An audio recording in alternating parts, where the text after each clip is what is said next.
Olá, eu sou Mariana Andrade, eu sou coordenadora do Serviço de Cardiologia do Hospital da Bahia e presidente do Instituto de Ensino e Pesquisa do Hospital da Bahia. Hoje eu tenho a felicidade de falar sobre um tema que a gente se dedica há bastante tempo, que é a prevenção de fenômenos tromboembólicos nos pacientes portadores de fibrilação atrial. Falar de fibrilação atrial é falar de uma doença com uma prevalência muito elevada. Então, estima-se que até um quarto da população adulta maior de 40 anos terão o diagnóstico de fibrilação atrial. Essa prevalência ela costuma aumentar com o passar dos anos, de modo que até 10% dos indivíduos acima de 75 anos têm o diagnóstico de fibrilação atrial. Isso perfaz cerca de 5 milhões de diagnósticos por ano. No Brasil, a prevalência, pensando em toda a população, não só na população acima de 40 anos, estima-se em torno de 2%. E qual é o grande problema de se ter a fibrilação atrial? A fibrilação atrial, de maneira independente, aumenta o risco do acidente vascular cerebral isquêmico em torno de 5 vezes. Aumenta em 3 vezes o risco do indivíduo ter insuficiência cardíaca. Aumenta em 2 vezes o risco de demência vascular e dobra a possibilidade de morte cardiovascular, além de impactar de maneira significativa e direta na funcionalidade do indivíduo, acarretando em redução da qualidade de vida. E quando a gente pensa em fibrilação atrial, muitas vezes a gente tem que ir em busca do diagnóstico, porque até um terço dos pacientes, eles podem ser completamente assintomáticos. E como é que a gente faz o diagnóstico de fibrilação atrial? Costuma ser muito simples. Nos indivíduos sintomáticos, há uma história muito bem documentada, com exame físico, confirmado com eletro, pode fazer o diagnóstico sem necessidade de outros recursos. Nos indivíduos assintomáticos, da mesma maneira, a ausculta de um batimento irregular, irregularmente irregular, confirmado por um eletrocardiograma, ou, às vezes, com auxílio de métodos de monitorização eletrocardiográfica contínua, como Holter ou Looper de 7 dias, podem fazer o diagnóstico da fibrilação atrial. E o manejo da fibrilação atrial, ela está assentada em 2 grandes pilares. O primeiro pilar trata-se do controle da arritmia propriamente dito, do controle da frequência versus o controle do ritmo. E o segundo pilar, mais importante, é a instituição da terapia antitrombótica, a instituição da anticoagulação, cujo objetivo principal é redução da ocorrência do acidente vascular cerebral isquêmico, reduzindo com isso o risco de insuficiência cardíaca, de morte, de demência vascular e de todos os outros aspectos que um acidente vascular cerebral pode causar no funcionamento desse indivíduo. Obviamente que quando a gente institui o tratamento anticoagulante, o primeiro pensamento é balancear o risco de sangramento. Então, sempre quando a gente avalia o indivíduo, e a gente vai falar disso aqui para frente, a gente tem que ter o objetivo maior de reduzir a ocorrência dos fenômenos isquêmicos, especialmente o AVC isquêmico, sem aumentar de maneira proporcional o risco de sangramento, principalmente aquele sangramento grave, fatal, ou o sangramento intracraniano. De acordo com as últimas diretrizes, e eu trago aqui a diretriz da Sociedade Europeia de Cardiologia de 2016, atualizada no ano passado, em 2019, várias estratégias e vários objetivos devem ser alcançados no tratamento do paciente com fibrilação atrial, que podem ser divididos em tratamentos que melhoram a expectativa de vida, portanto, reduzem a mortalidade, e tratamentos que vão agir principalmente na melhora da qualidade de vida, melhora da autonomia e do funcionamento social daquele indivíduo. Vejam que a prevenção do acidente vascular cerebral isquêmico é a estratégia central no tratamento desses pacientes, pois ao mesmo tempo que melhora a qualidade de vida, ela reduz a sua mortalidade. Muito bem, quando a gente vai instituir a terapia anticoagulante no paciente com fibrilação atrial, antes de instituir esse tratamento, a gente deve, como eu disse, balancear o risco desse paciente ter um AVC isquêmico versus o risco desse paciente ter episódios de sangramentos clinicamente significativos. Para avaliar o risco trombótico, o risco desse indivíduo fazer um acidente vascular cerebral isquêmico, utilizamos algumas ferramentas, alguns scores de risco, sendo que o mais validado é esse score que eu apresento aqui nesse slide, chamado de CHADS-2-VASC. Ele é derivado do antigo score CHADS-2, e, na verdade, ele é uma regra mnemônica, que vai compilar fatores independentes que, somados, vão dar um risco desse paciente fazer um fenômeno tromboembólico em vigência de uma fibrilação atrial. Então, o C de insuficiência cardíaca congestiva, o H de hipertensão, o A de age, de idade maior do que 75 anos, D de diabetes mellitus, S de stroke, que é o AVC ou ataque isquêmico transitório, V de doença vascular estabelecida, infarto, doença arterial periférica ou placa ateromatose em aorta, A de idade entre 65 e 74 anos, vejam que idade entra duas vezes, quando ele tem 75 anos ou mais, ele ganha 2 pontos, e quando ele tem entre 65 e 74 anos, ele ganha 1 ponto. E SC de categoria de sexo, sexo feminino, ele vai pontuar. Então, diante de um paciente com fibrilação atrial, independente da sua forma de apresentação, seja aquele paciente que você faz o diagnóstico de um paciente assintomático através do exame físico ou de exames diagnósticos, seja um eletro de repouso, ou seja, métodos de monitorização mais contínuas, como Holter ou Looper, você deve aplicar o score de Chade-2-VASc, separando esses indivíduos em categorias de risco. E aqui vocês veem que nesse algoritmo, ele exclui pacientes com válvulas metálicas ou com estenose mitral moderada ou grave, porque esses pacientes, eles, independente de outros fatores de risco associados, eles devem ser anticoagulados em vigência de fibrilação atrial, e essa anticoagulação, até o presente momento, ela deve ser feita com inibidores da vitamina K, a varfarina. Não estamos autorizados a usar outras formas de anticoagulação oral em pacientes portadores do que a gente chama de FA valvar, que são aqueles indivíduos com válvula metálica ou estenose mitral moderada ou grave. Mas excluindo esses pacientes, todo indivíduo deve ter o score de Chade-VASc aplicado. Se o indivíduo ele não tem nenhum ponto, não tem nenhum fator de risco, nesse momento, não há indicação de terapia anticoagulante, pois o risco desse indivíduo ele é considerado baixo e ele não suplanta o risco o risco hemorrágico que a instituição da terapia anticoagulante pode proporcionar.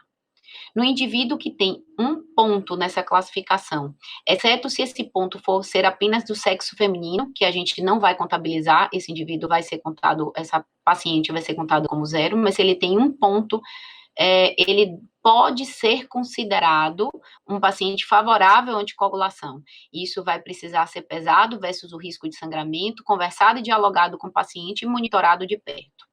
Já nos indivíduos que têm pelo menos 2 pontos nesse score Chade-VASc, e para as mulheres 3 pontos, né, porque o sexo feminino ele vai entrar aí como um fator sinérgico adicional, mas não como fator isolado, a terapia anticoagulante ela está indicada. E hoje, como a gente vai ver mais para frente, a principal forma de anticoagular esses indivíduos é utilizando um dos inibidores diretos da coagulação, os antigos NOACs, novos anticoagulantes, que agora a gente já chama de anticoagulantes orais diretos. Naqueles indivíduos com contraindicação, fundamentalmente disfunção renal avançada, ou questões sociais, que é muito frequente no nosso meio, é possível sim se utilizar a varfarina com monitorização bem aproximada do INR. Muito bem. Quando o indivíduo ele é diagnosticado com fibrilação atrial, os principais registros trazem, aqui eu trago os dados do registro Garfield, que é um dos melhores registros de fibrilação atrial do mundo, esses dados aqui foram publicados em 2013, mostram que quase 85% dos pacientes, ao diagnóstico da fibrilação atrial, eles já têm indicação classe 1 de instituição de terapia anticoagulante, porque ele já tem um Chade-2-VASc maior ou igual a 2. Apenas 15% dos indivíduos, eles teriam um Chade-VASc ou de 0, mais ou menos 3%, e um Chade-2-VASc de 12, um Chade-2-VASc, desculpe, de 1 em 12% da população. Então, pelo menos 85% dos indivíduos nos principais registros já tem uma indicação de anticoagulação para redução do AVC isquêmico, baseado na aplicação do score Chade-2-VASc, já ao seu diagnóstico. Infelizmente, na prática, a gente vê que uma boa parcela desses pacientes não estão adequadamente anticoagulados. E um dos levantamentos mais confiáveis, aqui com quase 60 mil pacientes, mostram que os principais motivos para não se anticoagular o paciente são, na verdade, relacionados diretamente ao médico.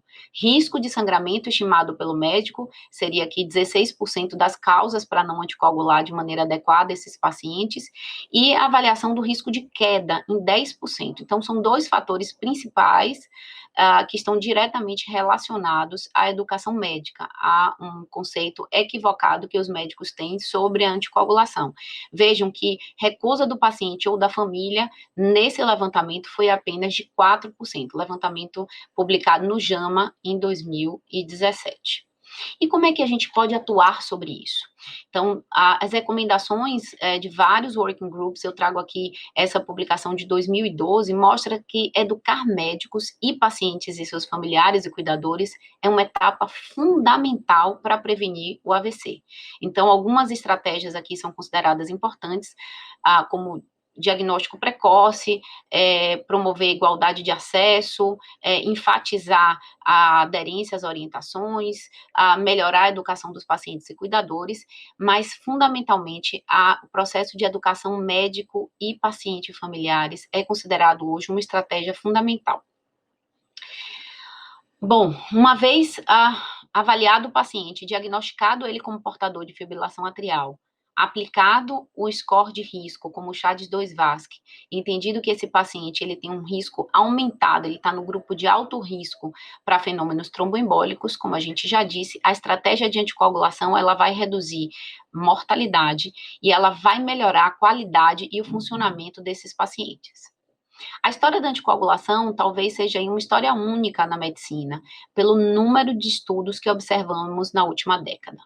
Então, se a gente olhar 10 anos atrás, a gente, quando falava em anticoagulação, a gente falava exclusivamente de coagulação oral, a gente falava exclusivamente na varfarina, inibidor da vitamina K.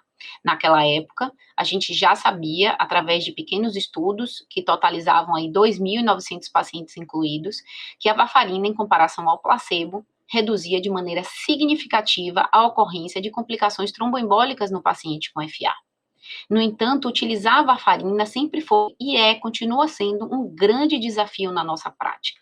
Os inibidores de vitamina K, eles têm várias características que colocam dificuldades para a gente manter o paciente adequadamente anticoagulado. Então, dentre elas, início lento de ação, muitas vezes precisando de ponte com heparina de baixo peso molecular ou heparina não fracionada para se alcançar um estado de coagulação mais rápido, múltiplas interações com outras medicações e com alimentos, variabilidade genética no metabolismo. Hoje a gente já pode, inclusive, reconhecer aqueles pacientes lábeis, né, cuja utilização da varfarina pode representar um risco muito significativo. A necessidade de monitorização frequente para manter o paciente dentro da faixa terapêutica, e uma faixa terapêutica muito estreita, né, acima do qual o paciente tem um risco de sangramento muito alto e abaixo do qual o paciente ele não está adequadamente protegido. Se a gente olhar o tempo dentro da faixa terapêutica desses principais estudos, eles não ultrapassam 68%, 70%. E na prática, a gente vê uma taxa de pacientes na faixa terapêutica ainda muito menor. Temos estudos mostrando 40%, 45%, ou seja, menos da metade do tempo os pacientes se encontram dentro da faixa terapêutica adequada para prevenir os fenômenos tromboembólicos e não aumentar de maneira desproporcional o risco de sangramento. Mas, como eu disse, nos 10 últimos anos, nós observamos e participamos de uma série de estudos que hoje totalizam 71.683 pacientes incluídos, que compararam anticoagulantes diretos versus a varfarina. Desculpe, aqui no slide está como placebo, mas versus a varfarina, e porque a varfarina, ela era e continua sendo entendido como uma terapia eficaz, no entanto, com todos esses desafios que a gente já falou. Então, surgiram, a primeira droga anticoagulante direta que surgiu foi a dabigatrana, com a publicação do estudo RELY, em 2009. A dabigatrana é a única desses grupos que tem um mecanismo de ação diferente, ela, na verdade, é um inibidor direto da trombina. Em 2011 surge o estudo ROCKET-AF, testando a rivaroxabana, e seguido do estudo Aristótle, avaliando a apixabana, e em 2013, a última dessas drogas a ser desenvolvida e testada foi a edoxabana. Essas três, a riva, a apixa e a edoxabana, são todos fatores anti-10 ativado, e são também considerados anticoagulantes diretos. De forma que hoje a gente tem um arsenal terapêutico muito mais amplo, além da varfarina, nós temos essas 4 outras drogas disponíveis no mercado e que vieram para ficar realmente como primeira linha do tratamento. Juntando a informação desses estudos que eu acabei de citar, o que é que a gente tem hoje consolidado? Utilizar um anticoagulante direto em comparação a utilizar varfarina reduz a ocorrência de AVC isquêmico e embolização sistêmica, reduz mortalidade por todas as causas, mas o mais impressionante, o mais apelativo para o seu uso, é a redução significativa da hemorragia intracraniana do AVC hemorrágico, em mais de 50%. Por isso que as diretrizes hoje, incluindo essa diretriz da Sociedade Europeia de Cardiologia, considera a classe 1 de indicação a escolha de um anticoagulante direto, a Pixa, dabigatran, edoxa ou rivaroxabana, exceto quando não é possível a sua utilização, tá certo? E vale a pena ressaltar aqui que durante muito tempo as diretrizes assumiam a possibilidade da utilização da aspirina como prevenção de fenômeno tromboembólico em pacientes cujo risco de sangramento era considerado elevado. Hoje, a utilização de antiagregante plaquetário, seja aspirina ou seja outra forma de antiagregante plaquetário, para exclusivamente prevenção de fenômeno tromboembólico em pacientes com fibrilação atrial é considerado classe 3, portanto, não recomendado, porque a informação que a gente tem é que ela não previne de forma adequada e aumenta, especialmente na população idosa, o risco de sangramento de maneira similar ao uso dos anticoagulantes orais. Os anticoagulantes diretos, como eu falei, eles têm 2 classes disponíveis, o inibidor direto da trombina, que é a dabigatran, e inibidores do fator 10 ativado, que são as outras 3 drogas. Elas têm diferenças posológicas, então algumas são uma vez ao dia, como a edoxa e a riva, e algumas são 2 vezes ao dia, como a dabiga e a pixa. Elas têm diferenças em relação ao metabolismo hepático e a clearance renal. Então, nunca se comparou cabeça a cabeça nenhuma dessas drogas individualmente, todas elas são comparações indiretas feitas com a varfarina, mas através das características farmacodinâmicas, farmacocinéticas, tempo de uso, a gente pode escolher uma determinada droga dessas 4 para utilizar no seu paciente especificamente. Agora vamos tratar de algumas coisas que são muito importantes. Então, já reconhecemos que a fibrilação atrial, ela é muito frequente, a prevalência aumenta com a idade. Ela pode acarretar num prejuízo de quantidade de vida e de qualidade de vida, e que o tratamento central desses pacientes, além do controle da própria arritmia em si, é a instituição da terapia anticoagulante nos pacientes considerados de alto risco. Nos últimos 10 anos, vimos surgir uma série de medicações novas que facilitaram o tratamento do paciente, mas é preciso que a gente discuta esses 3 aspectos para a gente ter realmente o benefício proposto por esses estudos. O primeiro deles é a questão da aderência. Então, como é que a gente pode melhorar a aderência ao tratamento? No centro dessa questão está a educação. Como eu já falei antes, em todos os working groups, a gente vem trabalhando muito isso. Não adianta produzir a informação, reconhecer o benefício, trazer moléculas novas, se o médico, o paciente e a sua família não estiverem adequadamente orientados para o benefício do tratamento e para a necessidade da aderência para que o benefício de fato se confirme. Esse estudo Impact AF, ele vem comprovar essa nossa impressão, um estudo relativamente simples, mas que trouxe resultados impressionantes. Foi um estudo de cluster, eles randomizaram centros para uma estratégia padrão, todos os pacientes que eram portadores de fibrilação atrial seguiam o seu tratamento habitual, e outros centros foram randomizados para o chamado grupo de intervenção. Nesse grupo de intervenção, era feito um processo de educação continuada, tanto com familiares e pacientes, através de distribuição de materiais educacionais, interação direta com a equipe médica, e na equipe médica era feita uma revisão e feedback de condutas, para ver se eles estavam de fato aderindo às diretrizes locais, e a distribuição de artigos, realização de webinários e podcasts com informações. E ao longo de um ano, o que é que eles viram? Aqui em azul está a curva dos centros que foram randomizados para intervenção, e em vermelho estão os centros que foram randomizados para seu tratamento padrão. E o que é que se viu? Ao final de um ano, houve um aumento de 3 vezes prevalência de anticoagulação nos grupos que foram feitos intervenção. E mais importante do que isso, nesses grupos que foram submetidos à intervenção educacional de pacientes, familiares e médicos, houve uma redução significativa, em torno de 52%, na ocorrência de AVC em apenas um ano. Vejam que não foi um tratamento novo, vejam que não foi a descoberta de uma nova molécula, foi apenas educação, com distribuição de informação de qualidade, tanto para paciente quanto para a equipe médica assistente, de forma que isso foi suficiente de maneira independente para reduzir a ocorrência da complicação mais temida da fibrilação atrial. E colocar também o paciente no centro da decisão.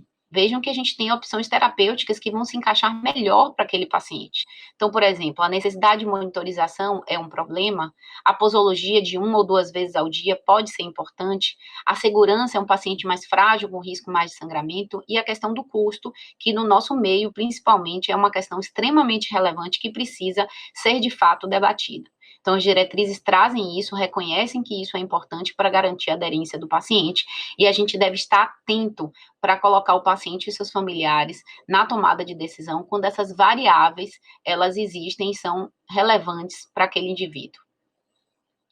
Em relação à posologia, é importante isso porque se estima que os pacientes portadores de fibrilação atrial, eles tomam, em média, 6 medicamentos por dia, além da anticoagulação.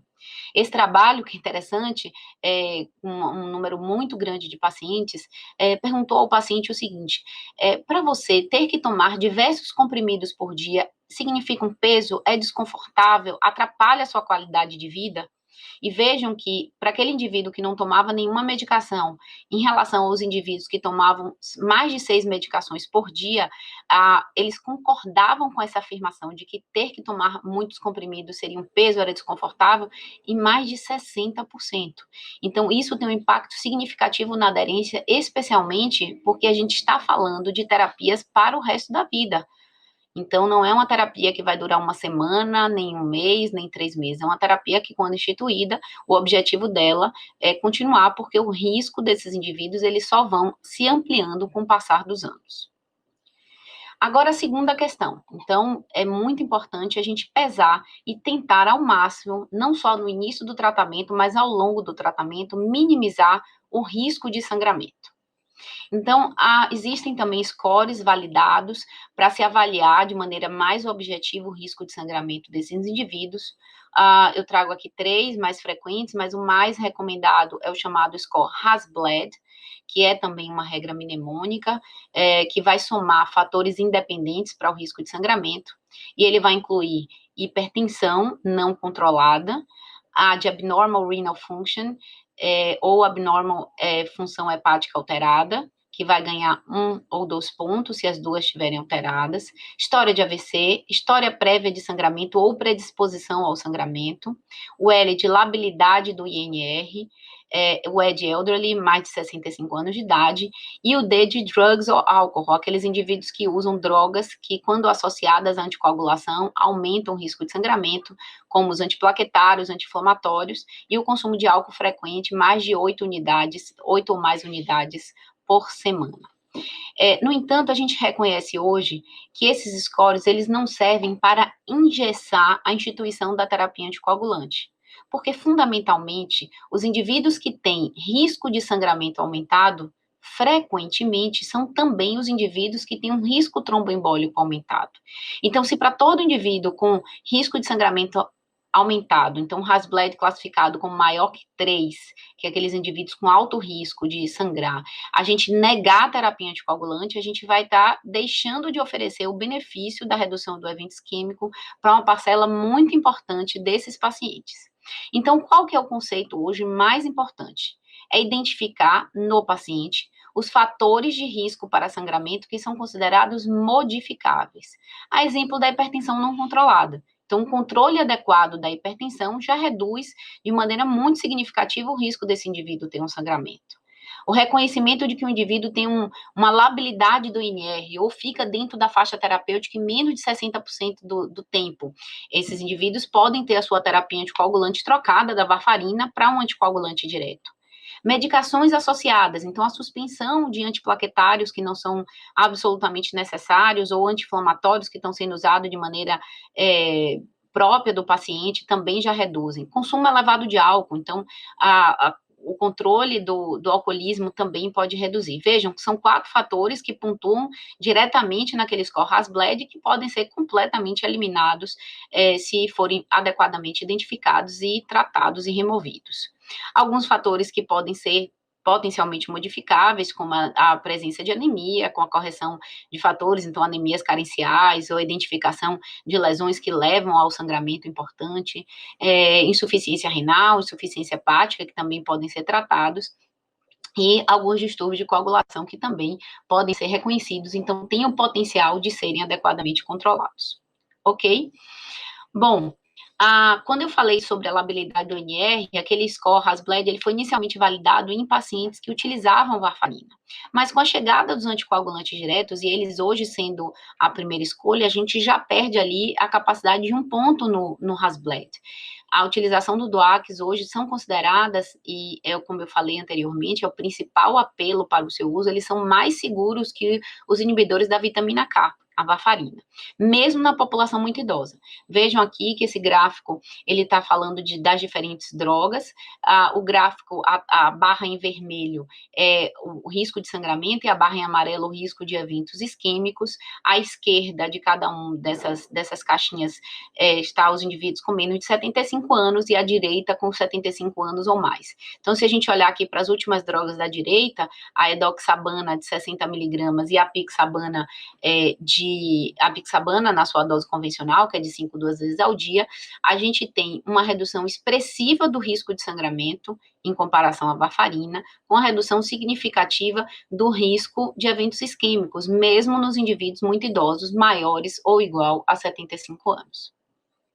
Então, hoje a gente reconhece que utilizar um dos anticoagulantes diretos é uma forma de você minimizar o risco de sangramento, de aumentar o benefício líquido, ou seja, de dar mais benefício em termos de redução do risco isquêmico, sem aumento proporcional no risco de sangramento, especialmente nos sangramentos maiores, graves e até sangramentos fatais.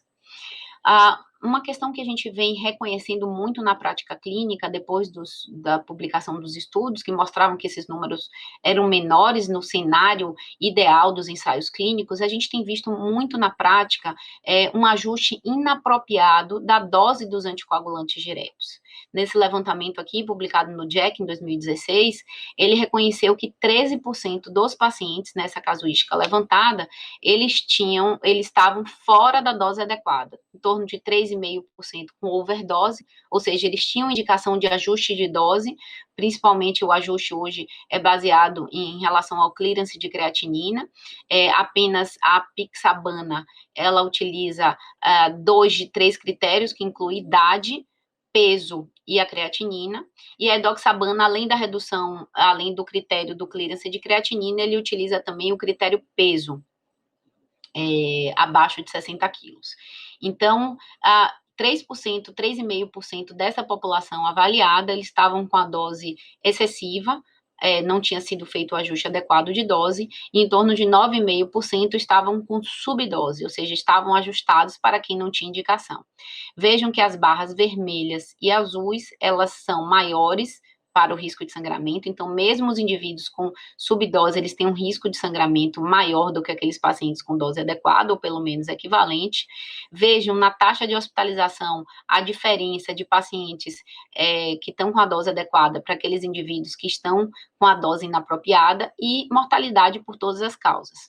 Tá certo? Então, isso é uma coisa para a gente ficar muito atento. A gente tem visto esse sinal na prática, em números inclusive maiores, em algumas casuísticas chegando até a 25% de dose inapropriada, seja por desconhecimento do médico, seja por uma troca, automedicação do paciente, mas é preciso que, mais uma vez, a gente invista nessa educação dos médicos, dos pacientes e suas famílias, para garantir não só que reconheçam o diagnóstico, reconheçam o risco associado, mas usem a sua terapia adequada para que não incorram num risco, inclusive, não reconhecido. Agora, vamos falar de anticoagulação em populações especiais. Então, vamos começar falando dos idosos. Como eu citei no começo, a prevalência da fibrilação atrial, ela vai aumentando com o passar dos anos, tá certo? Na população acima de 75 anos, a gente espera em torno de 10% dos indivíduos, e esses números aumentam de maneira muito significativa para os indivíduos acima de 80, 90 anos. E também vai aumentando proporcionalmente com o passar dos anos o percentual de AVCs isquêmicos que são atribuíveis à fibrilação atrial, ou seja, o AVC isquêmico cardioembólico. Então, é preciso que a gente reconheça que o nosso indivíduo idoso é um indivíduo de maior risco para ter FA e, em tendo FA, de ter fenômenos tromboembólicos associados, em especial o AVC. Nesse levantamento de 6.500 pacientes, em que 500 pacientes, em média, eles tinham 85 anos ou mais, é muito interessante essa avaliação. Vejam o primeiro box da esquerda, o superior, em que se diferencia aqui as populações com menos de 85 anos e mais de 85 anos em relação à ocorrência de eventos tromboembólicos. Quando a gente compara os indivíduos que não recebiam anticoagulação, que são as barras em azul, com aqueles indivíduos que recebiam anticoagulação, que é a barra em laranja, vejam que nos indivíduos, tanto não idosos quanto idosos, não usar anticoagulação parece, inclusive, aumentar o risco de fenômenos tromboembólicos, inclusive na população idosa.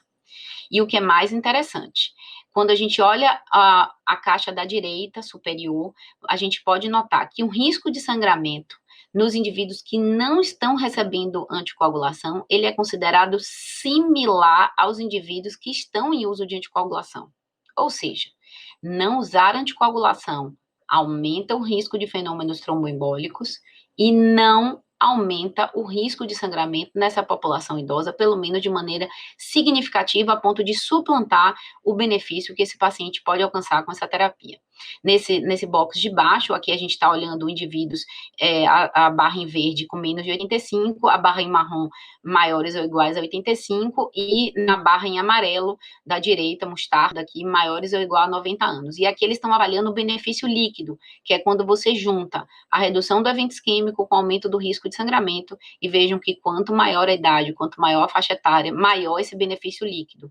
Ou seja, a gente reduz mais ainda o risco isquêmico sem alterar de maneira proporcional o risco de sangramento desses pacientes, confirmando aí a segurança da gente utilizar e o apelo para a gente utilizar os anticoagulantes nos pacientes idosos, incluindo aqueles extremo idosos com mais de 90 anos. Aqui uma meta-análise publicada em 2016, mostrando isso que eu acabei de falar, que utilizar os anticoagulantes diretos nessa população idosa acima de 75 anos reduz de maneira significativa a ocorrência de eventos isquêmicos e não aumenta de maneira proporcional o risco de sangramento. Portanto, mantém-se o benefício líquido nessa população idosa quando a gente fala de anticoagulante. Então, mensagens importantes em relação à população idosa.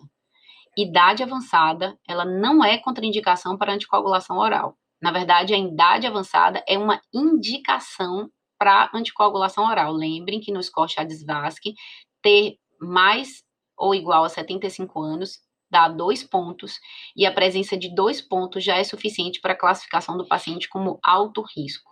E como eu acabei de mostrar, o benefício líquido, inclusive, se amplia nessa população. Mas sempre atentar para comorbidades, especialmente a disfunção renal, que vai impor alguns desafios, como a gente vai falar agora, e frequentemente a necessidade de ajuste de dose para essa população, para a gente garantir o benefício líquido. A segunda população especial que merece um comentário são os pacientes portadores de disfunção renal. Então, disfunção renal ela é muito mais frequente do que o que a gente pode imaginar. Na população americana, estima-se que em torno de 15% dos pacientes têm algum grau de disfunção renal, e no mundo 500 milhões. Essa disfunção renal ela é classificada em estágios, que vai do estágio 1 até o estágio 5, sendo que o estágio 5 são os pacientes com clearance de creatinina menor do que 15. Ter disfunção renal aumenta de maneira significativa a ocorrência de FA. Vejam que ter disfunção renal de maneira independente no estádio 4 ou 5 aumenta em mais de 3 vezes o risco do paciente ser portador de FA, frequentemente pelas comorbidades incomuns, incluindo a idade avançada, frequentemente por fatores pró-inflamatórios associados, mas o que a gente vê é uma coexistência muito elevada de disfunção renal avançada com fibrilação atrial. Nos indivíduos em estágio 5, que é aqueles com clearance de creatinina menor que 5, estima-se um aumento de 6 vezes o risco de fibrilação atrial, e o mais importante, que em tendo fibrilação atrial, o risco de AVC ele é de 5 a 10 vezes maior. E, infelizmente, a gente tem poucos dados para generalização dos resultados, porque esses pacientes, eles são frequentemente excluídos dos principais ensaios clínicos que testaram a eficiência e a segurança desses novos tratamentos, ou inclusive da varfarina, como a gente vai ver.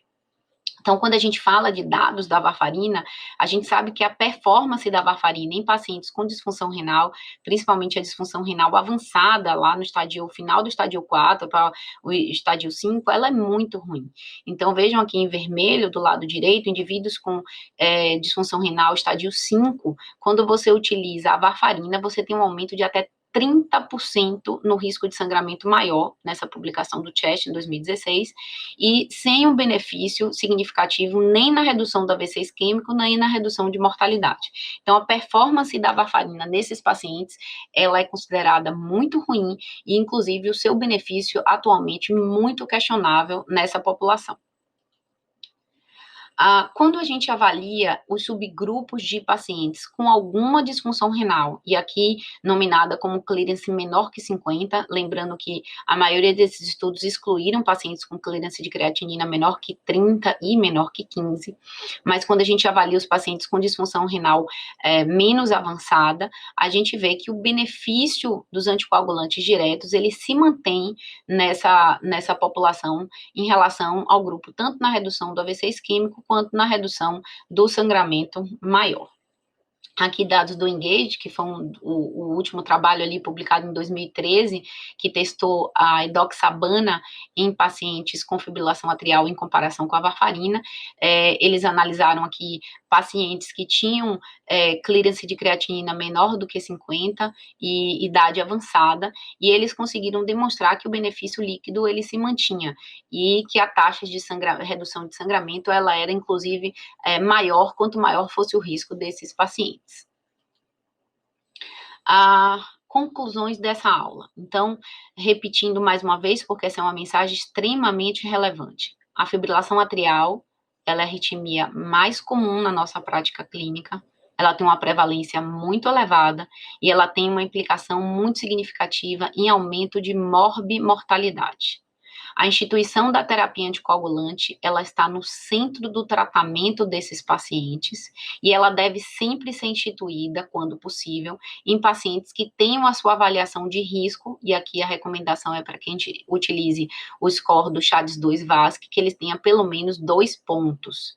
Esses pacientes são classificados de alto risco e têm benefício, indicação classe 1 da instituição da terapia anticoagulante.